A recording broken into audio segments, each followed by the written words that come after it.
ഒരുപാട് ആളുകൾ തെറ്റിദ്ധരിക്കപ്പെടുന്ന ഒരു കാര്യമാണ് നമ്മളെ ബിസിനസ്സുകളൊക്കെ അല്ലെങ്കിൽ നമ്മളെ ബിസിനസ് സെല് ചെയ്യുന്ന പ്രൊഡക്റ്റുകളും സർവീസൊക്കെ ഗൂഗിളിൻ്റെ സെർച്ച് റിസൾട്ടിൽ കാണിക്കുന്നുണ്ടെങ്കിൽ വെബ്സൈറ്റ് വേണം എന്നുള്ളത്. അഥവാ വെബ്സൈറ്റ് എന്ന് പറയുന്നത് ഒരു ബിസിനസ്സിനെ സംബന്ധിച്ചിടത്തോളം ഇമ്പോർട്ടൻ്റ് ആയിട്ടുള്ള ഒരു കാര്യം തന്നെയാണ്. ഒരു ബിസിനസ്സിൻ്റെ ഒരു ഫേസേനാണ് വെബ്സൈറ്റ് എന്നുള്ളത്. പക്ഷേ നമ്മളെ നാട്ടിൽ കാണുന്ന ഒരു ചെറിയ ടീ ഷോപ്പ്, സ്റ്റാർട്ട് ചെയ്ത ഹോട്ടലുകൾ, കൂൾ ബാർ, ഇവർക്കൊന്നും വെബ്സൈറ്റ് ഉണ്ടാവണമെന്നില്ല. അഥവാ സ്റ്റാർട്ടിങ് സ്റ്റേജിൽ തന്നെ വെബ്സൈറ്റ് ഉണ്ടാക്കേണ്ട ആവശ്യമില്ല. ഇനീഷ്യലി അവർ ഫോക്കസ് ചെയ്യേണ്ടത് സോഷ്യൽ മീഡിയ ഇങ്ങനത്തെ കാര്യങ്ങളാണ്. അപ്പോൾ വെബ്സൈറ്റ് വേണ്ട എന്നല്ല, എന്നാൽ കൂടിയും വെബ്സൈറ്റ് ഇല്ലാതെ തന്നെ ഗൂഗിൾ സെർച്ച് റിസൾട്ടിൽ അവരുടെ ബിസിനസ് ഡീറ്റെയിൽസും കാര്യങ്ങളെല്ലാം എത്തിക്കാൻ കഴിയും. കാരണം ഗൂഗിൾ സെർച്ച് ചെയ്ത് വരുന്ന ഓഡിയൻസ് എന്ന് പറഞ്ഞാൽ നിങ്ങൾക്ക് സോഷ്യൽ മീഡിയ ത്രൂ വരുന്ന ഓഡിയൻസിനേക്കാളും പവറായിട്ടുള്ള ഓഡിയൻസ് ആണ്. കാരണം ഒരു ഇൻറ്റൻറ്റ് ആയിട്ടുള്ള ഓഡിയൻസ് ആണ്.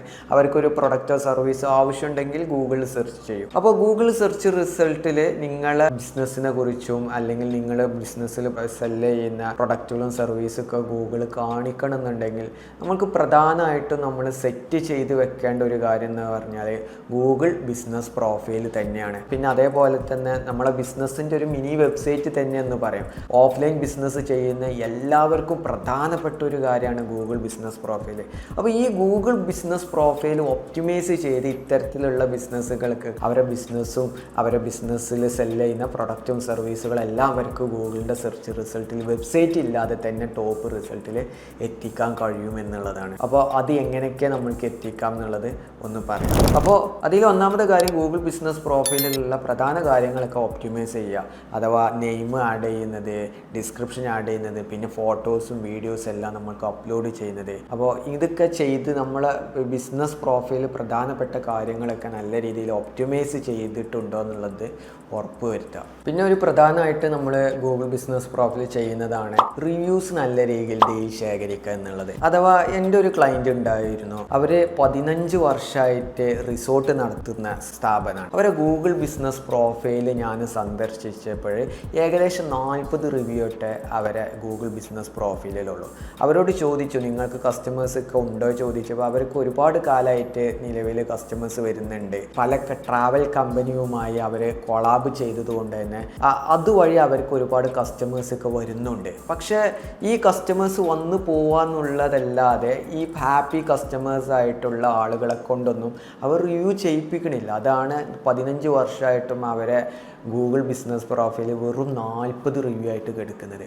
അപ്പോൾ നമ്മൾ പ്രധാനമായിട്ടും ചെയ്യേണ്ടത് നമ്മൾക്ക് വന്ന ഹാപ്പി കസ്റ്റമേഴ്സിൻ്റെ റിവ്യൂസ് ശേഖരിക്കുക എന്നുള്ളത് പ്രധാനപ്പെട്ട ഒരു കാര്യമാണ്. പിന്നെ ഇവർ റിവ്യൂസ് ചെയ്യുമ്പോൾ അത് നമ്മളെ ബിസിനസ് പ്രൊഫൈൽ ഒപ്റ്റിമൈസ് ചെയ്യാനും ഹെൽപ്പ് ആവും. പിന്നെ മാത്രമല്ല നമ്മളെ ബിസിനസ്സിൻ്റെ പല രീതിയിലുള്ള കീവേഡ്സ് ആളുകൾ സെർച്ച് ചെയ്യുമ്പോൾ നമ്മളെ ബിസിനസ് ടോപ്പ് റാങ്ക് എത്തിക്കാനും ഹെൽപ്പ് ആവും എന്നുള്ളതാണ്. പിന്നെ ഗൂഗിൾ ബിസിനസ് പ്രൊഫൈലിൽ പ്രധാനപ്പെട്ട ഒരു ഫീച്ചേഴ്സാണ് നമ്മൾക്ക് സോഷ്യൽ മീഡിയയിൽ പോസ്റ്റ് ചെയ്യുന്ന പോലെ നമ്മൾ ചെയ്യുന്ന പോസ്റ്റുകളെല്ലാം നമുക്ക് ഗൂഗിൾ ബിസിനസ് പ്രൊഫൈലിൽ പോസ്റ്റ് ചെയ്യാം എന്നുള്ളതാണ്. അപ്പോൾ ഇത് ഡെയിലി ആയിട്ടുള്ള കാര്യങ്ങളെല്ലാം നമുക്ക് പോസ്റ്റ് ചെയ്യാം. ഓഫേഴ്സ് നമുക്ക് പോസ്റ്റ് ചെയ്യാം. പിന്നെ അതേപോലെ തന്നെ എന്തെങ്കിലും അപ്ഡേഷൻ ഉണ്ടെങ്കിൽ അത് നമുക്ക് പോസ്റ്റ് ചെയ്യാം. പിന്നെ ഈ പോസ്റ്റ് ചെയ്യുമ്പോൾ നമുക്ക് അതിനനുസരിച്ചുള്ള കീവേഡ്സും കാര്യങ്ങളൊക്കെ കൊടുത്തിട്ട് നമ്മൾ ഗൂഗിൾ ബിസിനസ് പ്രൊഫൈൽ റാങ്കിങ് എത്തിക്കാനും നമ്മളെ ഹെൽപ്പ് ആക്കും എന്നുള്ളതാണ്. പിന്നെ നമ്മൾ ഫോട്ടോസും വീഡിയോസും ഒക്കെ അപ്ലോഡ് ചെയ്യുന്ന കാര്യം ഞാൻ മുമ്പ് പറഞ്ഞു.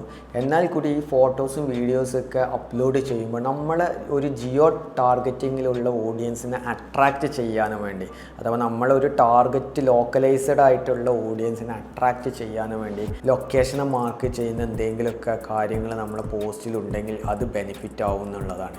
പിന്നെ ഒരു പ്രധാനപ്പെട്ട ഒരു കാര്യം എന്ന് പറഞ്ഞാൽ just daily, Sulekha, quick Kerala, Kerala index ഇതേപോലെയുള്ള ഫ്രീ ബിസിനസ് ഡയറക്ടറീസും പെയ്ഡ് ബിസിനസ് ഡയറക്ടറീസും എല്ലാം ഉണ്ട്. അപ്പോൾ ഇത്തരത്തിലുള്ള ഡയറക്ടറീസിലെല്ലാം നമ്മളെ ബിസിനസ് ലിസ്റ്റ് ചെയ്യുക എന്നുള്ളതാണ്. അഥവാ ഇതൊരു ഇമ്പോർട്ടൻ്റ് ആയിട്ടുള്ള ഒരു കാര്യമാണ്. ഇത് നല്ല രീതിയിൽ എല്ലായിടത്തും നെയിം, അഡ്രസ്സ്, ഫോൺ നമ്പർ എല്ലായിടത്തും സെയിം ആയിരിക്കണം എന്നുള്ളത് ശ്രദ്ധിക്കണം. ഇത് ലിസ്റ്റ് ചെയ്യുകയാണെന്നുണ്ടെങ്കിൽ നമ്മളെ ബിസിനസ്സിന് കുറച്ചും കൂടി സെർച്ച് റിസൾട്ടിൽ വിസിബിലിറ്റിയും കിട്ടും. ഇത് നമ്മളെ ഗൂഗിൾ ബിസിനസ് പ്രൊഫൈൽ റാങ്കിങ് എത്തിക്കാൻ നമ്മളെ ഹെൽപ്പ് ആക്കുകയും ചെയ്യുമെന്നുള്ളതാണ്. പിന്നെ ഒരു കാര്യം നമ്മൾ പ്രത്യേകമായിട്ട് ശ്രദ്ധിക്കേണ്ടി വരിക, ലോക്കൽ ബേസ്ഡ് ടാർഗറ്റിംഗ് ആണ് നമ്മൾ ചെയ്യുന്നത്. അഥവാ ലോക്കലൈസ്ഡ് ആയിട്ടുള്ള ആളുകളെ ടാർഗറ്റ് ചെയ്യണം. അതുകൊണ്ട് തന്നെ നമ്മളെ ലൊക്കേഷൻ ബേസ്ഡ് ആയിട്ടുള്ള കീവേഡ്സുകൾ നെയിമിൻ്റെ ഭാഗത്തും പിന്നെ അതേപോലെ തന്നെ നമ്മളെ മെയിൻ ഡിസ്ക്രിപ്ഷൻ്റെ ഭാഗത്തും പിന്നെ അതേപോലെ നമ്മൾ പോസ്റ്റ് ചെയ്യുമ്പോഴും നമ്മൾ പോസ്റ്റിന് പല രീതിയിൽ റിവ്യൂസ് വരുമ്പോൾ റിവ്യൂസിന് റിപ്ലൈ അടയ്ക്കുമ്പോഴെല്ലാം ഇത്തരത്തിലുള്ള കീവേഡ്സ് ആഡ് ചെയ്യാൻ നോക്കുക എന്നുള്ളതാണ്. ഇപ്പോൾ എക്സാമ്പിൾ നമ്മളെ ലൊക്കേഷൻ കാലിക്കറ്റ് ആണെന്നുണ്ടെങ്കിൽ നെയിമിൻ്റെ അടുത്ത് തന്നെ നമ്മളെ കാലിക്കറ്റ് എന്നുള്ള കീവേഡ്സ് ആഡ് ചെയ്യുക. പിന്നെ നമ്മളെ ഡിസ്ക്രിപ്ഷനിൽ കാലിക്കറ്റ് എന്നുള്ള കീവേഡ്സും അതിനോട് ബന്ധപ്പെട്ടുള്ള കീവേഡ്സുകൾക്ക് ആഡ് ചെയ്യാൻ നോക്കുക. നമ്മൾ പോസ്റ്റ് ഇടുമ്പോഴേ നമ്മൾ റിപ്ലൈ കൊടുക്കുമ്പോഴൊക്കെ എല്ലാം നമ്മളെ ലൊക്കേഷൻ ബേസ് ചെയ്തിട്ടുള്ള കീവേഡ്സുകൾ ആഡ് ചെയ്യാൻ നോക്കുക എന്നുള്ളതാണ്.